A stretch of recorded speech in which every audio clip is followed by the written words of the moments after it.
오늘 우리의 이야기는 마음의 공간에 대한 것입니다. 여러분의 삶에 하나님의 크신 은혜와 평안이 함께하기를 먼저 기도합니다. 잠시 시간을 내어 이 채널을 구독하고 좋아요를 눌러주신다면 이 귀한 말씀이 더 많은 영혼에게 닿는데 큰 힘이 될 것입니다. 여러분의 그 작은 손길이 누군가에게는 큰 위로와 희망의 씨앗이 될 수 있습니다.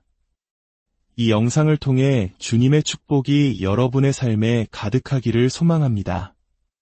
인생에서 우리가 반드시 배워야 할 교훈이 있습니다. 그것은 바로 누구를 당신의 머릿속에 들어오게 할 것인지 아주 신중하게 결정해야 한다는 것입니다. 한번 생각해 보십시오. 우리는 집에 손님이 올 때 신발을 벗고 들어오도록 부탁합니다. 소중한 나의 공간이 더러워지는 것을 원치 않기 때문입니다. 그런데 어째서 우리는 소셜미디어나 인터넷 세상에서는 아무나 어떤 생각이든 진흙 묻은 발로 우리의 머릿속을 활보하도록 내버려 두는 것일까요? 우리는 종종 우리의 마음, 즉 정신적인 공간보다 다른 모든 것을 더 철저하게 보호하려는 경향이 있습니다. 내 차에 쓰레기 버리지 마세요. 라고 말하면서 정작 내 스마트폰을 통해서는 온갖 정신적인 쓰레기를 스스로 찾아 헤매곤 합니다. 자동차는 새로 살 수 있습니다. 하지만 우리의 마음의 공간, 이 머릿속 공간은 한정되어 있습니다. 이 소중한 공간은 나의 가족을 위해, 내가 섬기는 교회를 위해, 나를 믿고 의지하는 사람들을 위해, 그리고 나의 미래를 위해 반드시 지켜져야만 합니다. 그러니 함부로 누군가 진흙투성이 신발을 신은 채 내 마음을 밟고 지나가도록 허락해서는 안 됩니다. 이것은 결코 못되게 구는 것이 아닙니다.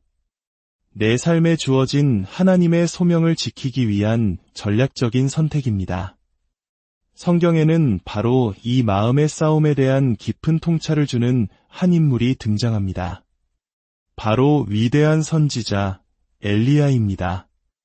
열왕기상 19장을 보면 엘리야는 한 동굴에 들어가 밤을 지냈다고 기록되어 있습니다.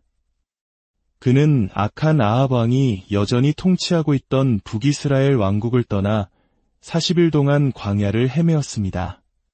바로 직전 하나님께서는 갈멜산에서 불을 내리셔서 당신의 살아계심을 증명하셨고 3년간 닫혔던 하늘을 열어 비를 내리심으로 영적 부흥이 눈앞에 있는 것처럼 보였습니다. 하지만 기억하십시오. 원수, 사탄은 바로 그 부흥의 순간에 우리를 위협하여 도망치게 만들려고 합니다. 하나님을 위해 중요한 일을 앞두고 있을 때 그 직전에 가장 극심한 위협과 두려움이 몰려오는 경험을 해본 적 없으신가요? 마음이 무너져 내리고 눈물이 쏟아지고 이유 없이 불안에 휩싸이고 소화가 안 되는 등 이 모든 것은 하나님께서 행하시려는 위대한 일로부터 우리를 도망치게 하려는 사탄의 전략입니다. 결국 엘리야는 동굴로 들어갑니다. 이 동굴은 단순히 물리적인 장소만을 의미하지 않습니다. 때로 우리는 남자들만의 동굴이라는 표현을 쓰며 긍정적으로 생각하기도 하지만 성경에서 엘리야가 들어간 동굴은 다릅니다. 그것은 바로 자기 자신의 생각과 판단이라는 동굴, 고립과 절망의 공간입니다. 사람이 그 동굴에 들어가는 순간 원수는 우리를 정확히 그가 원하는 곳에 가두게 됩니다. 엘리야가 동굴에 이르렀을 때 성경은 그가 40주 40야를 달려갔다고 말합니다. 이것은 무엇을 의미할까요? 그가 하나님과 마지막으로 대화한 것이 이미 40일 전이라는 뜻입니다. 사랑하는 여러분, 우리는 하나님과의 마지막 대화에서 얻은 힘만으로 40일을 버틸 수 없습니다. 아니, 4일도 버티기 어렵습니다. 솔직히 말해 4시간도, 아니 단 4분도 우리는 주님과의 지속적인 교제 없이는 버텨낼 수 없습니다. 많은 분들이 설교는 목회자만 하는 것이라 생각하지만 사실 설교자는 하나님에 대해 여러분에게 이야기하는 동시에 여러분에 대해 하나님께 이야기하고 있습니다. 설교자의 머릿속에서는 끊임없는 대화가 오고 갑니다. 주님, 저들에게 다음으로 필요한 말씀은 무엇입니까? 제가 준비한 것 중에 성령님께서 지금 전하기 원하시는 말씀은 무엇입니까? 이러한 하나님과의 끊임없는 대화는 비단 목회자에게만 필요한 것이 아닙니다. 바로 하나님의 모든 자녀, 바로 당신에게 필요한 것입니다. 40일은 너무나도 긴 시간입니다. 매주 드리는 주일 예배를 하나님께서 말씀하시는 유일한 시간으로 여겨서는 안 됩니다. 우리는 바쁜 일상 속에서 주님과 대화하는 것을 잊어서는 안 됩니다. 엘리야가 하나님께 마지막으로 한 말은 이것이었습니다. 하나님, 저를 죽여주십시오. 저는 이제 끝입니다. 이만하면 족합니다. 하지만 하나님께서는 그가 가지 말아야 할 산까지 그를 따라가시고 그가 걷지 말아야 할 여정 속에서도 그를 먹이셨습니다. 우리를 향한 하나님의 은혜가 얼마나 놀라운지요. 하나님께서는 우리가 얼마나 중요한 존재라서가 아니라 그분께서 우리를 통해 행하시려는 일이 너무나 중요하기에 우리의 주의를 끌기 원하십니다. 동굴에 있는 엘리야에게 마침내 주님의 말씀이 임했습니다. 엘리야야, 내가 어찌하여 여기 있느냐? 이 질문에 엘리야가 어떻게 대답했는지 보십시오. 내가 만군의 하나님 여호와께 열심히 유별하오니 이는 이스라엘 자손이 주의 언약을 버리고 주의 제단을 헐며 칼로 주의 선지자들을 죽였음이오며 오직 나만 남았거늘 그들이 내 생명을 찾아 빼앗으려 하나이다. 그의 말 속에 숨겨진 거짓을 발견하셨나요? 그는 정말 오직 나만 남았다고 생각했을까요? 주님께서 말씀하셨습니다. 너는 나가서 여호와 앞에서 산에 서라. 그리고 놀라운 일들이 벌어집니다. 크고 강한 바람이 산을 가르고 바위를 부수었으나 주님은 바람 가운데에 계시지 않았습니다. 바람 후에 지진이 있었으나 지진 가운데에도 주님은 계시지 않았습니다. 지진 후에 불이 있었으나 불 가운데에도 주님은 계시지 않았습니다. 그리고 불 후에 세미한 소리가 들려왔습니다.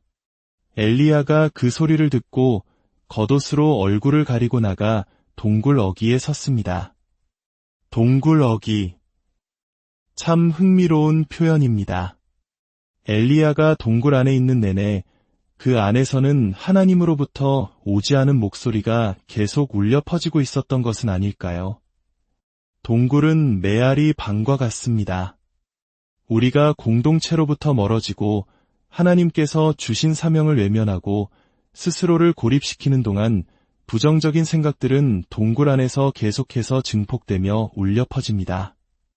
하나님께서 엘리야에게 다시 물으십니다.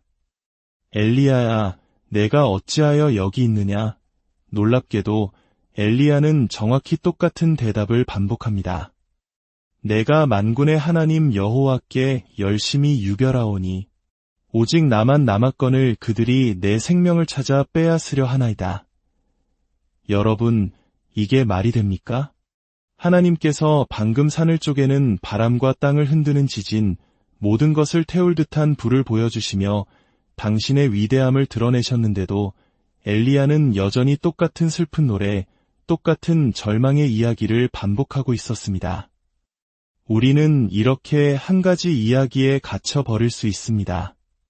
하나님께서 우리 주변에서 놀라운 일들을 행하시며 나는 여전히 내가 믿었던 그 하나님이다 라고 보여주시는데도 우리는 동굴 속에서 잊어버렸던 그 부정적인 이야기에 갇혀버립니다. 엘리야는 40일이라는 시간 동안 이 절망적인 연설을 너무나 많이 연습했던 것입니다. 하나님의 뜻에서 멀어지고 기적을 보았던 장소에서 떠나 고립된 채 한 걸음 한 걸음 내디딜 때마다 이세벨의 위협적인 목소리는 그의 머릿속에서 점점 더 커졌습니다. 그리고 그는 자신의 이야기에서 가장 중요한 부분, 즉 하나님의 승리를 삭제하기 시작했습니다. 사탄이 노리는 것이 바로 이것입니다. 그가 만약 당신으로 하여금 잘못된 이야기를 계속 되뇌게 할 수만 있다면 당신이 절망의 동굴에 도착할 때쯤에는 그 거짓말을 완전히 진실로 믿게 될 것입니다. 그러면 당신은 무너집니다. 당신은 약한 것이 아니라 지쳐 쓰러지는 것입니다. 아이러니컬하게도 엘리야의 적이었던 아합 왕이 엘리야 자신보다 그의 이야기를 더 정확하고 위대하게 전하고 있었습니다. 아합은 이세벨에게 엘리야가 행한 모든 일을 자세히 말했습니다. 그가 어떻게 가뭄 속에서 물을 가져오라 명했는지, 어떻게 젖은 나무에 불을 내려달라고 기도했는지. 아합의 눈에 비친 엘리야는 영적인 거인이었습니다. 그러나 엘리야 자신은 그 모든 것을 잊었습니다. 그는 자신을 여기까지 인도하신 하나님과 대화하지 않은 채 홀로 걸으며 사탄이 그의 이야기에서 하나님의 위대한 업적들을 하나씩 지우도록 내버려 두었습니다. 엘리야가 해야 할 일은 단 한 가지였습니다. 잠시 멈춰서서 악마에게 역사 수업을 해주는 것이었습니다. 실제로 일어났던 일들을 그대로 이야기하는 것이었습니다. 나는 혼자인 줄 알았지만 나의 하나님은 여호와이시라. 나는 홀로 산 위에 서서 불을 내려달라고 외쳤고 젖은 나무 위로 불이 임했다. 하나님은 그리 시냇가에서 까마귀를 통해 나를 먹이셨고 사르밧 과부의 집에서 기름이 마르지 않게 하셨다. 우리는 하나님께서 행하신 모든 일들은 지워버리고 원수가 행할지도 모르는 일들을 더하며 우리의 목적지로부터 도망치고 있습니까? 사탄은 아주 뛰어난 이야기꾼입니다. 그는 아직 일어나지도 않은 가상의 일들을 마치 현실처럼 속삭이며 우리가 이미 경험한 역사적인 하나님의 은혜를 잊게 만듭니다. 사랑하는 여러분, 지금 당신은 스스로에게 어떤 이야기를 들려주고 있습니까? 당신의 이야기에서 하나님의 기적을 삭제하고 있지는 않습니까? 이제 그 동굴에서 나오십시오. 잘못된 이야기의 반복을 멈추십시오. 그리고 진실을 이야기하기 시작하십시오. 당신의 삶에 행하신 하나님의 신실하심과 위대하심을 선포하십시오. 당신의 입술이 절망의 노래가 아닌 감사의 찬양을 부르게 하소서. 주님의 은혜와 평강이 이 말씀을 듣는 모든 분들의 삶 위에 영원히 함께하기를 축복하며